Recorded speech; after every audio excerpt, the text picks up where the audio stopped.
You know that feeling? Staring at like a dozen browser tabs, just totally swamped, trying to find one clear answer. What if you could actually cut through all that noise, get instant, accurate insights, and maybe even build something profitable from it all? Yeah, it sounds almost too good to be true, right? Especially for content creators or really anyone just trying to stay informed. But the sources we looked at suggest this isn't just a dream, it's becoming a real, tangible blueprint. Welcome back to the deep dive. We unpack complex stuff, connect the dots, hopefully make it make sense.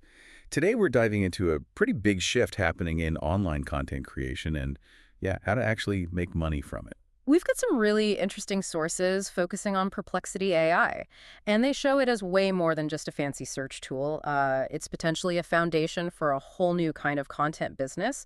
We're going to explore what makes it different, a step-by-step plan to use it, and how to set up different ways to earn so you're not just relying on one thing. Right. So our mission here is to give you a new way to think about creating trustworthy, profitable content online, making that deep research, well, not just faster, but actually strategic. Okay, let's dig in.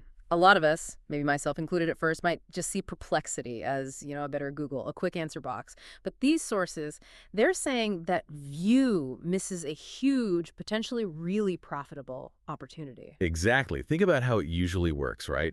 Writers, bloggers, affiliate marketers, they're juggling tons of tabs, maybe paying for pricey SEO tools, always kind of worried if their info's outdated. Mm. Perplexity seems to flip that completely. It's positioned as a game changer, not just for finding stuff, but for actually creating digital assets you can monetize. What's really interesting, based on what we read, is how it separates itself from other big AI models like ChatGPT or Claude. Those are more generative AIs, right? Great at writing human-like text, but their knowledge can be kind of stuck in the past because of training cutoff dates. Perplexity, though, they call it an answer engine or retrieval and synthesis AI. What does that actually mean for someone making content? Yeah, that's the key difference. Generative AIs are like amazing writers with a limited library. Perplexity, on the other hand, is actively scanning the live web. It pulls info from multiple sources, synthesizes it, and this is huge. It gives you verifiable citations. That's a massive deal for reliability and trust. Okay, so that basic difference unlocks some unique ways to monetize then. We're talking real-time data validation.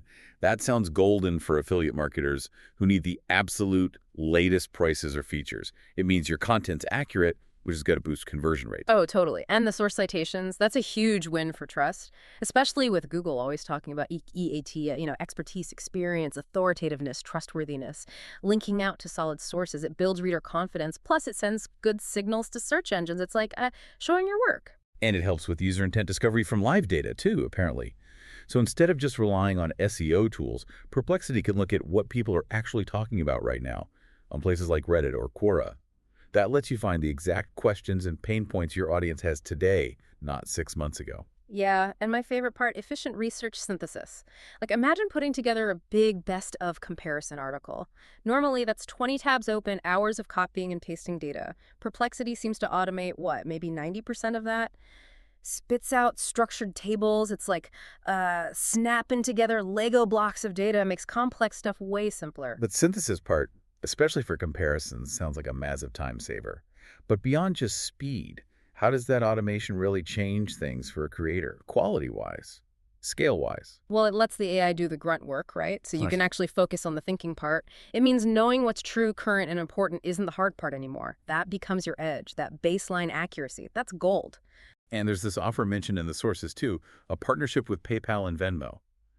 Getting 12 months of Perplexity Pro for free just by linking your account? That sounds like a pretty significant deal. Yeah, it's kind of wild. That's like a $200 value, Yeah. right?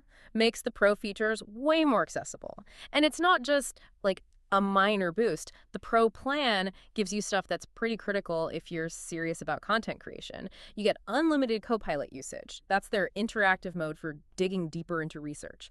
No more hitting that 5-use limit. Mm-hmm. And unlimited file uploads too, so you can feed it PDFs, research papers, whatever. It'll analyze and summarize them. Plus, you get access to better AI models like GPT-4o and Claude 3 Opus for potentially higher quality answers. Right, and you even get like $5 in API credits each month, which means you can hook Perplexity's power into your own custom tools or workflows if you're techie. Pretty cool. Claiming it sounds easy too. Just go to their promo link, log in, link PayPal or Venmo. Done. Good to know the details, though. Valid till the end of 2025. for new Pro users. And PayPal accounts made before September 1st, 2025 get activated right away. This Pro offer, it really seems like the muscle you'd need for the strategy we're about to lay out. And that starts with finding traffic that actually means something. Why is getting Pros so important for creators wanting to use this blueprint?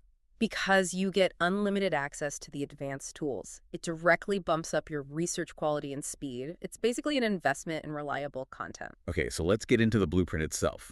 Step 1. The core idea here isn't just getting clicks, it's getting clicks with purpose, knowing why someone's reading your stuff. Exactly. You want to target readers who are already like pretty far down the buying path, actively looking for something they're going to pay for. Forget super broad stuff like, what is coffee? Think more like, best espresso machines under $500. That's someone ready to potentially buy. And Perplexity can help brainstorm this.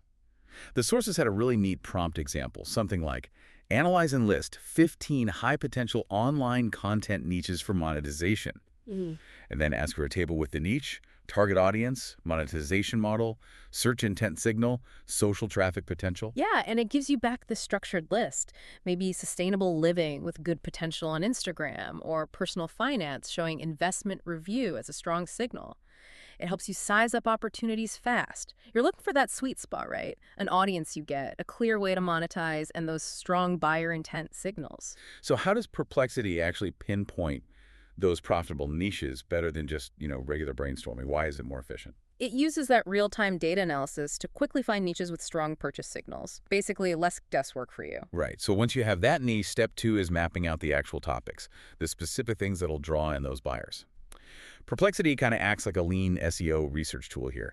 Yeah, it helps you see all the different angles and questions within your niche. Like for ergonomic home office setup, you could prompt it to generate a whole topic cluster. And the output is this detail table, core topic, long-tail keywords, user intent category like awareness, consideration, decision suggested format, monetization angle.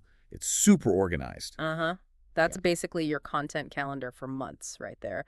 Those decision keywords like Herman Miller Aaron versus Steelcase Leap Review, that's your top priority, highest conversion potential, people searching that are close to buying. Then consideration keywords, maybe benefits of an adjustable standing desk. They build trust, help people compare options. And awareness keywords like how to prevent back pain working from home, they pull in a wider audience. You can Yeah. monetize those maybe with display ads. Exactly. This table helps you build like a whole ecosystem, articles linked together, guiding the reader naturally from just realizing they have a problem to finding your recommended solution. It's smart. Mapping out keyword clusters like that seems incredibly useful for planning. What's the main advantage of doing it this way? It gives you a structured content plan covering every stage of the user journey. Takes the guesswork out of what to write next. Okay, step 3, building trust, keeping readers hooked, often comes down to answering their exact questions. FAQ sections are great for this. Good for SEO, good for the user. And Perplexity is apparently like a wizard at digging these up. It can scour forums, communities, places you might not even think to look. For something like durable travel backpacks, you could tell it to analyze subreddits like "Our Buy It for Life" or "You a Backpacks." Find out what real users are actually asking. The goal is to pull out, say, the top 20 common questions or concerns people have, then categorize them, maybe even get the source URL for where the question popped up. Yeah, this is how you inject the actual voice of the customer into your content. So instead of a boring heading like backpack features, you use a real question somebody asked, like, do YKK zippers really make a difference in durability? It connects instantly. Creates an immediate connection, makes people feel understood, which probably boosts time on page, which we know is good for ads and SEO. Sounds like a shortcut to really understanding what your audience wants to know. Absolutely. You're answering exactly what they're asking, builds trust, keeps them reading longer. All right, step 4. This seems like where the monetization really kicks in for affiliate content. Those comparison tables. Well-researched, easy to scan. They seem super powerful. Oh, yeah. They boil down tons of info so readers can decide quickly without getting overwhelmed. Accuracy is everything, though. Use Perplexity to get the initial data, for sure, but you absolutely have to manually double-check the crucial stuff. Prices, key specs, don't skip that verification step. The example prompt was good. Mm-hmm. Project management software for small freelancer teams. Mm-hmm. Asking for a table comparing tools like Asana, Trello, Monday.com with columns like best 4, free plan limits, starting price, key features. And super important, a verifiable source link. for the price. Once Perplexity drafts the table, you clean it up. Order it logically, maybe use little icons like green check marks so it's easy to scan. Make the data easy to digest visually. And then critically, each product name in the table on your site should be your affiliate link. With a clear call to action button right there, like check latest price, makes it super easy for them to click through. So just presenting facts is one thing, but what makes a comparison table really effective for monetization specifically? Accuracy, clear layout, and those direct affiliate links, it optimizes their decision and your potential income. Okay, step 5. You've done all the research, got the keywords, the FAQs, the comparison table. Now you got to write the actual article. This is where the generative AIs like ChatGPT or Claude come back into play. Right. Think of Perplexity as your lead researcher, digging up all the facts, citing everything. Then your generative AI steps in as your super fast staff writer. It's a powerful team. So you basically copy all the outputs from the previous steps, the keyword clusters, the FAQ list, the comparison table data, and paste it all into one big structured prompt for your AI drafter. Exactly. The sources had a great example of a master prompt. You tell the AI, you're an expert blog writer. Use this info to write a detailed post called The Best Project Management Software for Freelancers. You spell out the goal, audience, tone, the whole structure, even where to slot in the tables and FAQs. You got to be specific. And once the AI spits out the draft, that's when your real work begins. The editing. This is where you add your personal insights, tweak the tone, make sure it flows well, and crucially, double-check every single fact again. The AI does maybe 80% of the heavy lifting. Yeah, but that last 20%, that's where the quality comes in, the authenticity, the human touch. Honestly, I still wrestle with prompt drift myself sometimes, making sure the AI really captures the nuance I'm aiming for. It's definitely a learning process for all of us, but that human layer, it's irreplaceable. So what's the human's main job after the AI draft? Is it just fixing typos or is it something deeper? It's refining, verifying facts, and crucially, adding that authentic voice and unique perspective. Sponsor, read placeholder. Right, so the article's written, polished. Now, diversifying revenue. Super important. Don't put all your eggs in one basket, right? Need a sustainable business. Totally. Start with display ads. Google AdSense is easy to get going.